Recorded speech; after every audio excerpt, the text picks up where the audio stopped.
소식 없는 류현진 어디로 가는가에 대해서 이번에는 이야기를 한번 해보겠습니다.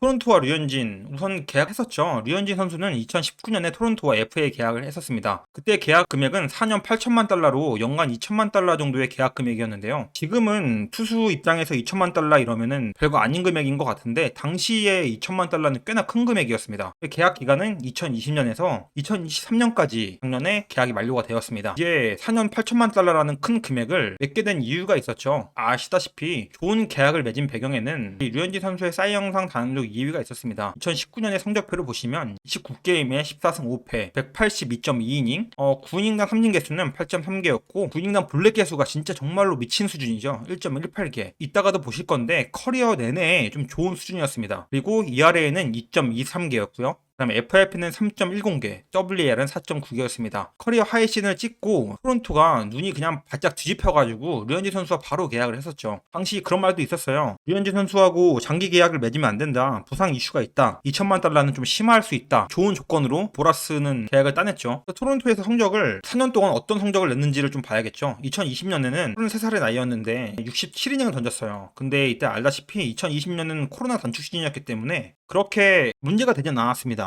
ERA라든지 FIP 모두 좋았어가지고 류현진 죽지 않았구나, 부활하는구나 라고 느꼈었는데 문제는 그 다음부터였어요. 2021년 풀타임을 경기를 거의 뛰긴 했죠. 31게임이면은 ERA가 이전과 같지 않았습니다. 이제 문제는 2022년부터였어요 2022년에 6월달에 회전 수술을 받게 되고 2023년 8월에 기를 하게 됩니다. 어떻게 보면은 토론토 입장에서는 안 좋은 거죠. 그 흔히 말하는 먹튀죠. 먹튀 당한 거죠. 어떻게 보면 그렇습니다. 왜냐면 8천만 달러를 썼는데 정상적으로 쓴 시즌이 딱 한 시즌이에요. 근데 그 한 시즌마저 류현진 선수의 이름값에는 어울리지 않는, 토론토가 기대하지 않았던 그런 성적표를 받게 된 것이죠. 그렇기 때문에 토론토는 더 이상 류현진 선수와 계약을 하진 않을 것 같습니다. 실제로 주니치에서 뛰었던 로드리게스 선수를 블루제이스는 영입을 하면서 사실상 이제 토론토에서의 류현진 선수의 자리는 없다고 보셔도 좋을 것 같습니다. 그렇다면은 그런 말이 나올 수 있죠. 이렇게 되면 계약 못하는 거 아니냐. 솔직히 류현진 이제 나이도 있고 계약 못하는 거 아니냐는 말이 나올 수 있습니다. MLB 공식 홈페이지인데요. 공식 홈페이지에서 나올 정도로 수술을 언급을 했었는데 어떤 식으로 언급을 했었냐면은 그 중에 류현진 선수만 발췌를 했었거든요. 류현진 선수에 대해서 이야기를 했었는데 아직은 좋은 투수다. 2020년엔 문제가 있었는데 돌아오고 나서 52년 던졌지만 3.46의 ERA를 찍었고 기대도 괜찮았다 라고는 말도 했었고요. 충분히 경쟁력이 있다. 하지만 문제가 있다고 말하죠. 엘리펀트 인 룸이라고 해서 부상 이력을 말하고 있어요. 류현진 선수의 이야기가 나오면은 어쨌든 부상 이력에 대한 이야기를 할 수밖에 없는 것 같아요. 그럴 수밖에 없죠. 매년 부상을 다녔었고 다저스에서만 2번이었고 이번에도 부상을 다녔고 총 미국에 와서 어깨 1번, 팔꿈치 2번의 부상을 당했습니다. 그렇기 때문에 부상 이슈에 대한 이야기를 안 할 수가 없는 상태인 거죠. 솔직하게 말해서. 그런 와중에 계약을 할 수 있다면 언제쯤 계약을 하게 되는 것인가? 이야기가 나올 수 있겠죠. 그래서 기사를 하나 봤었는데 뉴욕 포스트 기자이자 메이저 대표 소식통인 존 헤이먼 기자는 블리처 리포트에서 이렇게 인터뷰를 했다고 합니다. 평일 7일에서 8일 정도에 이제 2티어라고 할 수 있죠. 류현진 선수나 제임스 팩스턴, 브랜든 우드러프 등이 계약을 할 수 있다고 봅니다. 마이클 로젠란도 마찬가지고요.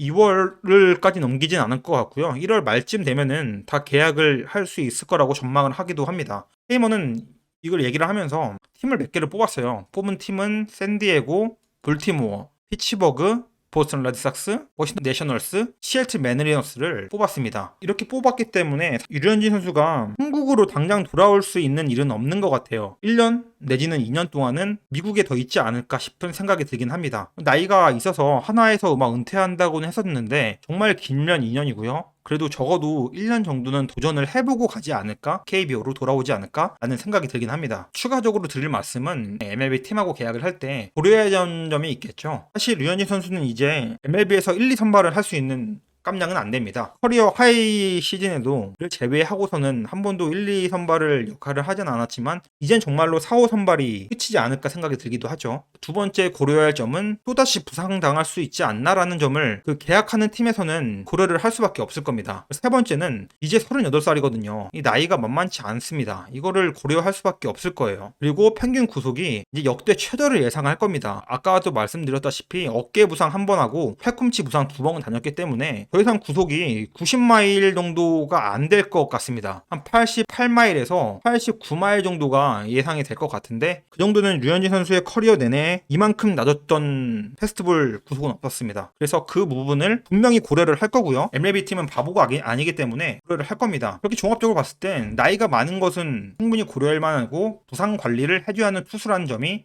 가장 많이 고민을 하는 부분일 겁니다. 이제 반대로 그럼 긍정적인 이슈는 없냐? 있죠. 왜 없겠습니까? 공각만 하다면 현재 이만한 4호 선발은 찾기 어렵습니다. 4호 선발의 역할을 주목하다 보면은 이 정도의 4호 선발을 얻을 수 있는가? 좀 안전빵이지 않나? 라는 생각이 들 만큼 충분히 MLB에서는 찍어볼 만하다라는 생각이 듭니다. 만약에 찍어보고 안 되면 예비로 쓸 수 있는 5선발은 다 어느 팀이든 있잖아요. 그 선발로 돌리면 되기 때문에 그렇게 비싼 값이 아니라면 충분히 도전을 해볼 만하다라는 생각이 들기도 하고요. 그래서 드리는 말씀인데 어디서 갈 것 같냐 이런 질문이 항상 제일 많죠. 제가 생각하는 입장을 얘기를 해볼게요. 서울 선발이 필요한 컨텐터급의 팀에서 가지 않을까라는 생각을 합니다. 이렇게 생각하면은 긁어볼 만한 팀이지 않을까 그런 생각이 들어요. 셀러리 캡이 부담되지 않는 팀이겠죠. 왜냐하면 어쨌든 예비로서 쓸 수 있는 전략도 있어야 하기 때문에 완전 빡빡한 팀은 갈 수가 없을 것 같습니다. 세 번째는 약소팀에서 탱킹시 버텨줄 팀이 저는 이 두 부분이 가장 고려될 만한 요소라고 생각하고요. 그래서 제 예상은 어디냐? 솔직히 그냥 제 예상입니다. 저는 볼티모어 오리올스라고 생각합니다.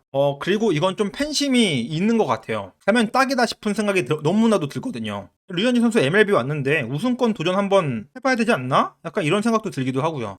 가면 좋을 것 같다는 생각이 진짜 정말로 듭니다. 계약은 플러스1 팀 옵션을 적용해서 1년에 10밀에서 13밀, 그러니까 1000만 달러에서 1400만 달러 정도가 되지 않을까. 이닝 옵션이 들어갈 것 같고, 계약을 한다면 옵션 달성 시 이렇게 되는 거고, 옵션 안 달성하면은 이렇게 해서 한 1200까지 되는 거고, 이런 정도로 생각을 하고 있습니다. 주황은 못 참습니다. 류현진 선수의 근본이거든요. 주황색. 이 주황색 참으면 안 되거든요. 하나로 오기 전에 주황색을 좀 더 한번 입어보고 오는 것도 나쁘지 않다. 이 MLB 왔는데 MLB 주황색도 한번 입어보고 가야 되지 않냐. 지금까지 파란색만 입었잖아요. 다저스 파란색, 블루제이스 파란색, 이거 오렌지 입어야 된다. 샌프란시스코도 얘기 나올 수 있는데 그래도 현재 볼티모어가 더 좋은 팀이다, 이런 생각이 듭니다. 단순히 그냥 제가 팬심으로만 말하느냐, 그건 또 아닙니다. 제가 이유가 있는데 꼽은 이유를 말씀을 드리자면은 우선 팬심으로 컨텐터 갔으면 좋겠다라는 생각이 당연히 있고요. 두 번째는 베테랑 4호 선발이 한 명 있으면 딱인 팀이기 때문입니다. 세 번째는 셀컴 이에유도 빡빡하지 않기 때문이고요. 가장 중요한 부분인데 류현진 선수에 대해서 너무 잘 아는 팀입니다. 발동부에 있었기 때문에 가장 잘할 수 있는 팀이죠. 류현진 선수에 대해서 딱히 분석할 필요도 없이 그냥 아는 그대로 적용해도 된다라는 생각이, 현재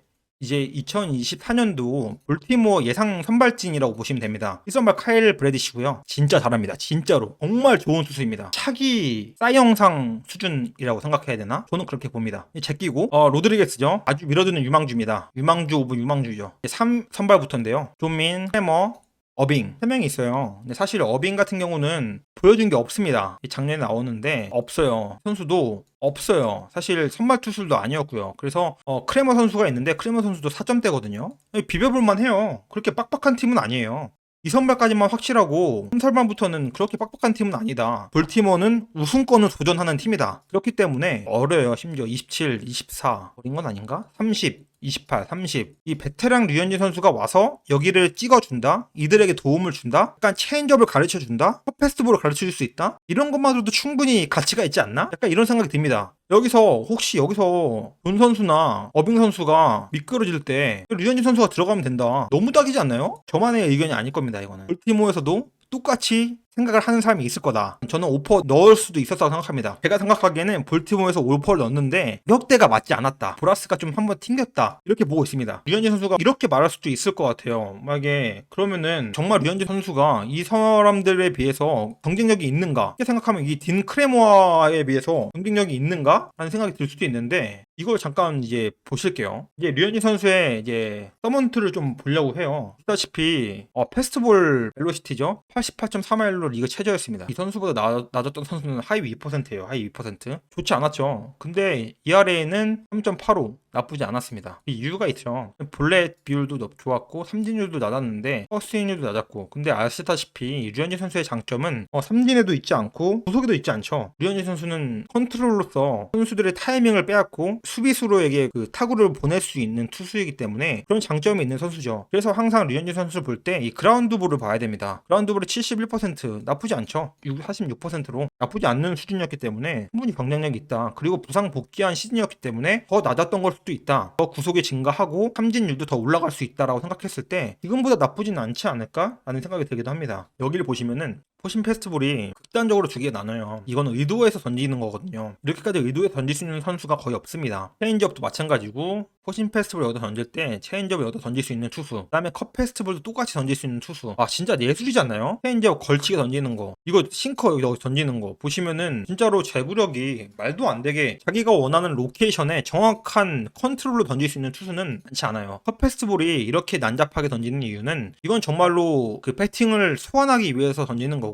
진짜 결정구는 체인지업이잖아요. 흔들리지 않습니다. 타겟팅이 말도 안 되게 이게 지금 여기 딱 걸치는 게 이따가 보여드릴 건데 대단한 것 같아요. 어쨌든 41%에서 31%까지 감소를 했죠. 그러면서 커터도 올렸고 커브는 그대로였고 뭐 체인지업도 그대로였고, 아마 이것도 내년 시즌에도 똑같지 않을까요? 페스티벌을 더 낮출 수도 있을 것 같아요. 컷 페스티벌 더 올리면서 싱커도 던지면서 여러 가지로 좀 활용할 수 있지 않을까? 그레인키처럼 좀 다양한 패턴을 가지고 하지 않을까? 그레인키도 했잖아요. 류현진 선수도 충분히 가능하리라 봅니다. 보시다시피 그런 이유는 포신 페스티벌을 보면은 XOBA가 좋지 않아요. 여기도 체인지업이 생각보다 좋지 않았습니다. 체인지업이 좋지 않았던 이유는 포신 페스티벌이 받쳐주지 않았기 때문이에요. 이 부분에 대해서 어떻게 생각할 것인가가 되게 중요할 것 같습니다. 커터를 더 올리자니 그렇게 되면 이거 역전되는 현상이 나올 수도 있어서 쉽진 않을 겁니다. 비율을 더 올릴 수는 없을 것 같고, 던질 수 있다면 이 싱커의 비율을 더 올리지 않을까 싶은 생각이 듭니다. 그래서 포신 페스티벌, 싱커, 커터를 다 던지면서 페스티벌에 약간 로케이션을 바꿔주고 그 안에서 체인지업하고 커브를 던지면서 다양한 맞춰담는 역할을 계속하지 않을까 싶은 생각이 듭니다. 제일 중요한 건 이제 이걸 볼 수 있을 것 같아요. 류현진 선수를 볼 때 전체적인 회전 흐름을 좀 봐야 되거든요. 다양하게 던질 수 있습니다. 커터로서 카운트 싸움도 하고 포신 페스티벌하고 체인지업하고 같은 궤적을 보이면서 많이 솎아낼 수 있는 피칭을 하는 선수라고 볼 수 있죠. 파워 선발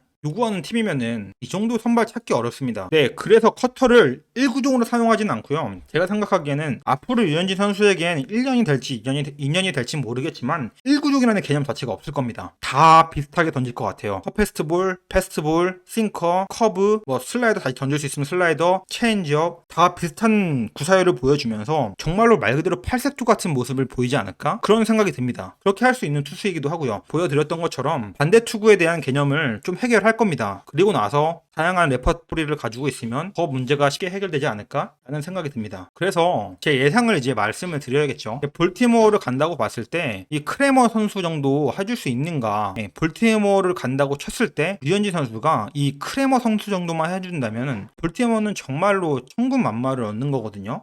물론 간다는 전제 하에 말씀드리는 거고요. 그래서 제 예상 성적을 말씀을 드리자면 좀 러프하게 잡았어요. 좀 안 좋게 잡았는데 150이닝에 4.00의 ERA 정도만 잡을 수 있으면 5선발 역할은 충분하다. 그렇게 생각을 합니다. 이 기준이 뭐냐면 30게임이고요. 이닝당 게임당 5이닝만 던지면 된다. 좀 이렇게 생각을 합니다. 1, 2선발도 아니고 3선발도 아니고 4, 5선발에서 150이닝 던져주면서 ERA 4점 가지고 간다? 저는 해줄 수 있다고 봅니다. 그리고 이게 제가 예상하는 류현진 선수의 예상이라고 생각합니다. 네, 오무원이죠. 오무원. 정말로 딱 5이닝씩만 던지고 내려오면 되지 않을까? 뭐 그렇게 생각을 합니다. 류현진 선수는 충분히 가능하고 제 예상은 볼티모어로 것 같다. 뭐 이런 생각이 듭니다.